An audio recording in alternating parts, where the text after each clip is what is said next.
1945 രണ്ടാം ലോക മഹായുദ്ധത്തിന്റെ അവസാന ഘട്ടത്തിൽ അമേരിക്ക ഹിരോഷിമയിലും നാഗസാക്കിയിലും ആണവ ബോംബുകൾ വർഷിച്ചു. ഈ സംഭവം ലോകത്തെ തന്നെ ഞെട്ടിച്ചു. ആണവ യുദ്ധത്തിന്റെ ഭീകരതയെ ലോകം നേരിൽ കണ്ടു. അമേരിക്കയ്ക്ക് പിന്നാലെ സോവിയറ്റ് യൂണിയനും ഫ്രാൻസും ആണവശക്തികളായി മാറി. 1960കളിൽ ആണവ പരീക്ഷണങ്ങൾ തീവ്രമായി നടന്ന ഒരു കാലഘട്ടമായിരുന്നു. 1964 ചൈനയും ആണവ ക്ലബിൽ അംഗമായി. ഇതെല്ലാം കഴിഞ്ഞ് ബഹളങ്ങളെല്ലാം കെട്ടടങ്ങിയതിനു ശേഷം 1974 ഇന്ത്യക്ക് ഒരു ആണവ പരീക്ഷണം നടത്താൻ സാധിച്ചത്. ബുദ്ധൻ ചിരിക്കുന്നു എന്ന് പേരിട്ട ആ പദ്ധതിക്ക് കാലതാമസമുണ്ടാകാൻ ചില കാരണങ്ങളുണ്ട്. ആ കാരണങ്ങളെക്കുറിച്ചാണ് ഈ വീഡിയോ സംസാരിക്കുന്നത്.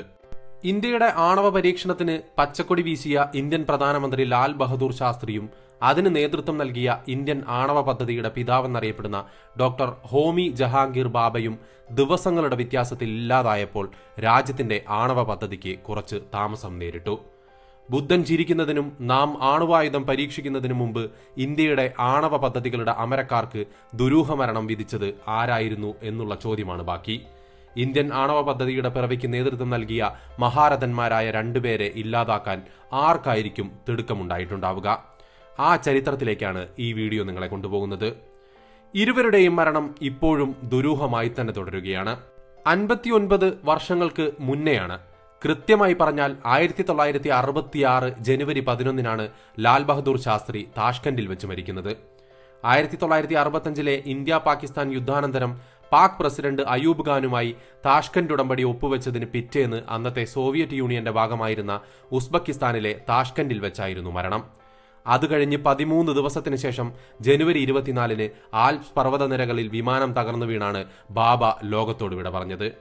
ഇന്റർനാഷണൽ ആറ്റോമിക് എനർജി ഏജൻസിയുടെ സയന്റിഫിക് അഡ്വൈസറി കമ്മിറ്റി യോഗത്തിനായി വിയന്നയിലേക്കുള്ള യാത്രാമധ്യേ സ്വിസ് ആൽപ്സിലെ മോണ്ട് ബ്ലാങ്കിന് സമീപത്ത് വെച്ചാണ് 56-കാരനായ ബാബ സഞ്ചരിച്ച വിമാനം അപകടത്തിൽപ്പെട്ടത്. മോണ്ട് ബ്ലാങ്ക് പർവ്വതത്തിന് സമീപം വിമാനത്തിന്റെ സ്ഥാനം സംബന്ധിച്ച് ജനീവ എയർപോർട്ടും വിമാനത്തിന്റെ പൈലറ്റും തമ്മിലുണ്ടായ തെറ്റായ ആശയവിനിമയമാണ് അപകടത്തിന് കാരണമെന്നായിരുന്നു ഔദ്യോഗികമായി വന്ന വിശദീകരണം. എന്നാൽ ബോംബ് സ്ഫോടനത്തിലാണ് വിമാനം തകർന്നതെന്ന തരത്തിലാണ് വാർത്ത പ്രചരിച്ചത്. രണ്ട് സംഭവങ്ങൾക്ക് പിന്നിലും അമേരിക്കൻ ചാരസംഘടനയായ CIA അഥവാ സെൻട്രൽ ഇന്റലിജൻസ് ഏജൻസിക്ക് പങ്കുണ്ടെന്ന ആരോപണമുയർന്നു.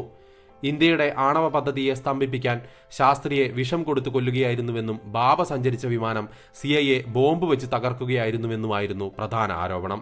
ഹൃദയാഘാതത്തെ തുടർന്നാണ് ശാസ്ത്രിയുടെ മരണമെന്നായിരുന്നു ഔദ്യോഗിക വിശദീകരണമെങ്കിലും ശാസ്ത്രിയുടെ മൃതദേഹ ഭാഗങ്ങളിൽ നീലനിറം കണ്ടെന്ന റിപ്പോർട്ടുകൾ ആരോപണങ്ങൾക്ക് ബലം നൽകി. വർഷങ്ങൾക്ക് ശേഷം മുൻ CIA ഉദ്യോഗസ്ഥന്റെ മൊഴി കൂടി പുറത്തുവന്നതോടെ ഇരുവരെയും അമേരിക്ക ഇല്ലാതാക്കുകയായിരുന്നുവെന്ന് വിശ്വസിക്കുന്നവരുടെ എണ്ണം വർദ്ധിക്കുക തന്നെ ചെയ്തു.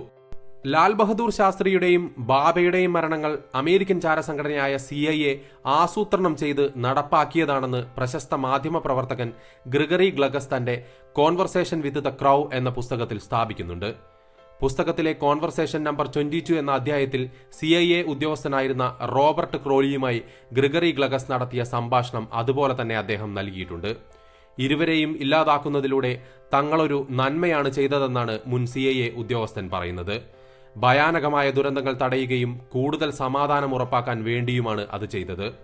60കളിൽ അവർ ആവേശഭരിതരായി അണുബോംബ് നിർമ്മിക്കാൻ തുടങ്ങിയത് ഞങ്ങൾക്ക് പ്രശ്നമായി. തങ്ങൾ എത്ര മിടുക്കരാണെന്നും തങ്ങളും ലോകത്തിലെ ഒരു വലിയ ശക്തിയാകാൻ പോകുകയെങ്ങനെയാണെന്നും വലിയ വായിൽ വീമ്പിളക്കുകയായിരുന്നു പശുപ്രേമികൾ. അവരുടെ അന്ത്യുറക്കം അന്ന് റഷ്യയ്ക്കൊപ്പമായിരുന്നു. തീർച്ചയായും പാകിസ്ഥാൻ ചിങ്കുകൾക്കൊപ്പം കിടക്കുന്നതിനാൽ ഇന്ത്യക്ക് മറ്റൊരു ബെഡ് പാർട്ണറെ കണ്ടെത്തേണ്ടി വന്നതാണ്. അവരുടെ ആ വിദഗ്ധൻ ഒരു ബോംബ് നിർമ്മിക്കാൻ പൂർണ്ണമായും പ്രാപ്തനായിരുന്നു. അവൻ എന്താണ് ചെയ്യുന്നതെന്ന് ഞങ്ങൾക്ക് നന്നായി അറിയാമായിരുന്നു. പലതവണ താക്കീത് നൽകിയെങ്കിലും എന്തൊരു അഹങ്കാരമായിരുന്നു. അവൻ നമ്മുടെ ആളുകളെ വിഡ്ഢികളാക്കുകയായിരുന്നു. അവസാനം അദ്ദേഹത്തിന് ഒരു അപകടം സംഭവിച്ചു. കൂടുതൽ പ്രശ്നങ്ങൾ ഉണ്ടാക്കാൻ അദ്ദേഹം വിയന്നയിലേക്ക് പറക്കുകയായിരുന്നു. അപ്പോൾ അദ്ദേഹത്തിന്റെ 707 കാർഗോ ഹോൾഡിൽ ഒരു ബോംബ് പൊട്ടിത്തെറിച്ചു. അവരെല്ലാം ആൽപ്സ് പർവ്വതനിരകളിലെ ഉയർന്ന പർവ്വതത്തിലൂടെ ഊർന്നു വീണു, തെളിവുകളൊന്നും തന്നെ അവശേഷിപ്പിക്കാതെ. ഇതോടെ ലോകം സുരക്ഷിതമായി. ഞങ്ങൾക്കത് വിയന്നയ്ക്ക് മുകളിൽ പൊട്ടിത്തെറിപ്പിക്കാമായിരുന്നു. പക്ഷേ ഉയർന്ന പർവ്വതങ്ങളാണ് ഇത്തരത്തിലൊരു ഓപ്പറേഷന് നല്ലതെന്ന് ഞങ്ങൾ ഉറച്ചു വിശ്വസിച്ചു. അതുകൊണ്ട് തന്നെ അത് തീരുമാനിക്കുകയും ചെയ്തു. ഒരു വലിയ വിമാനം നഗരത്തിന് മുകളിലൂടെ താഴെ ഇറക്കുന്നതിനേക്കാൾ നല്ലതാണ്. അപ്പോൾ പർവ്വത ആടുകളിൽ 1-2 എണ്ണമേ ചാവുകയുള്ളൂ എന്നും ഞാൻ കരുതുന്നു. ഇത്തരത്തിലാണ് കോൺവെർസേഷൻ 22 എന്ന ആ ഒരു സംഭാഷണം പറഞ്ഞവസാനിപ്പിക്കുന്നത്. പശുവിനെ സ്നേഹിക്കുന്ന രാക്ഷസൻ എന്നാണ് ശാസ്ത്രീയ സംഭാഷണത്തിൽ CIA ഉദ്യോഗസ്ഥനായിരുന്ന റോബർട്ട് ക്രോലി വിശേഷിപ്പിക്കുന്നത്. ആദ്യം കളി തുടങ്ങിയത് ശാസ്ത്രിയാണെന്നും ക്രോലി പറയുന്നുണ്ട്. ബാബ ഒരു പ്രതിഭയായിരുന്നു. അദ്ദേഹത്തിന് കാര്യങ്ങൾ ചെയ്തു തീർക്കാൻ കഴിയും. അതിനാൽ ഞങ്ങൾ രണ്ടുപേരെയും ശരിയാക്കി. ശീതയുദ്ധത്തിന്റെ കാലമായിരുന്നെങ്കിൽ കൂടി ചില കാര്യങ്ങൾ റഷ്യൻ രഹസ്യാന്വേഷണ സംഘവുമായി പങ്കിട്ടെന്ന സൂചനയും ക്രോലി നൽകുന്നുണ്ട്. കമ്മ്യൂണിസ്റ്റുകാർക്ക് മനസ്സിലാകുന്ന ഒരേയൊരു കാര്യം മൃഗീയ ശക്തിയാണ്. ബാബ കരഞ്ഞതിനു ശേഷം ഇന്ത്യ നിശബ്ദമായി.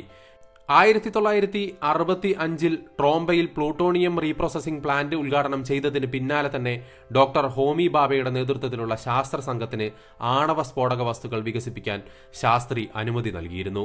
പിന്നാലെ ബാബയുടെ നേതൃത്വത്തിൽ അതിനായുള്ള നീക്കങ്ങളും ആരംഭിച്ചു. Nuclear explosive design group study of nuclear explosions for peaceful purpose രൂപീകരിച്ചാണ് ബാബ ഈ ശ്രമത്തിന് തുടക്കമിട്ടത്. ഇതിനിടെ, അതായത് ബാബ മരിക്കുന്നതിന് 2 മാസം മുൻപൊരു റേഡിയോ സംഭാഷണത്തിൽ ഇന്ത്യ ആണവശക്തിയായി മാറാൻ പോവുകയാണെന്ന് അദ്ദേഹം പ്രഖ്യാപിക്കുകയും ചെയ്തു. പിന്നാലെയാണ് ഇരുവരും ഭൂമിയിൽ നിന്ന് ഇല്ലാതാവുന്നത്. ഗ്രിഗറി ഡഗ്ലസും ക്രോലിയും തമ്മിലുള്ള സംഭാഷണവും ഈ സംഭവങ്ങളും ചേർത്ത് വായിക്കുമ്പോൾ യഥാർത്ഥത്തിൽ സംഭവിച്ചതെന്തെന്ന സംശയം ഓരോരുത്തരിലും ഉയർന്നു വരിക സ്വാഭാവികം മാത്രമാണ്. അതാണ് ആ സമയങ്ങളിൽ ഇന്ത്യക്കാരിൽ ഉയർന്നു വന്ന ചോദ്യവും. ഇങ്ങനെയെല്ലാം തന്നെയാണെങ്കിലും ഇതിനെയെല്ലാം തന്നെയും അതിജീവിച്ച് നാം ആണവ പരീക്ഷണം നടത്തുക തന്നെ ചെയ്തു. 1974 മെയ് 18 രാവിലെ ഇന്ത്യൻ സമയം 8:05 രാജസ്ഥാനിലെ ജയ്സാൽമാർ ജില്ലയിലെ പൊക്രാനിലെ ഇന്ത്യൻ ആർമി ബേസായ പൊക്രാൻ പരീക്ഷണ കേന്ദ്രത്തിൽ അന്ന് മറ്റൊരു പ്രഭാതം കൂടി ഉദയം ചെയ്യുകയായിരുന്നു. ഐക്യരാഷ്ട്രസഭയിലെ 5 സ്ഥിരാംഗങ്ങളല്ലാത്ത മറ്റൊരു രാജ്യം ആ അത്ഭുത അണുപരീക്ഷണം നടത്തി വിജയത്തേരിലേറി. 8 കിലോ ടണ്ണായിരുന്നു ബോംബിന്റെ പ്രഹരശേഷി വന്നിരുന്നത്. ഈ പരീക്ഷണത്തിന് നൽകിയ രഹസ്യ കോഡുനാമമാണ് ബുദ്ധൻ ചിരിക്കുന്നു അഥവാ ഓപ്പറേഷൻ സ്മൈലിംഗ് ബുദ്ധ. ബുദ്ധൻ ചിരിക്കുന്നു എന്ന രഹസ്യ കോഡിനെ ഡീകോഡ് ചെയ്യാൻ ലോകത്തെ ഒരു രഹസ്യാന്വേഷണ ഏജൻസിക്കും അന്ന് കഴിഞ്ഞില്ലെന്നതാണ് യാഥാർത്ഥ്യം. ഭരണത്തിലും സൈന്യത്തിലും ശാസ്ത്രലോകത്തുമുള്ള വളരെ ചെറിയ വിഭാഗം ആളുകൾക്ക് മാത്രമേ ആണവായുധ പരീക്ഷണത്തെക്കുറിച്ച് അറിവുണ്ടായിരുന്നുള്ളൂ. സമാധാന ആവശ്യങ്ങൾക്കുള്ള ആണവ പരീക്ഷണം എന്ന് തന്നെയായിരുന്നു ഇന്ത്യ അതിനെ വിശേഷിപ്പിച്ചത്. അന്നൊരു ബുദ്ധ പൗർണമി ദിനം കൂടിയായിരുന്നു. ആണവ പരീക്ഷണത്തിന് നിർദ്ദേശം നൽകിയ പ്രധാനമന്ത്രി ഇന്ദിരാഗാന്ധിക്ക് ബുദ്ധൻ ചിരിക്കുന്നു എന്ന സന്ദേശമെത്തി. അതെ, ബുദ്ധനൊപ്പം ഈ രാജ്യവും ചിരിക്കുകയായിരുന്നു.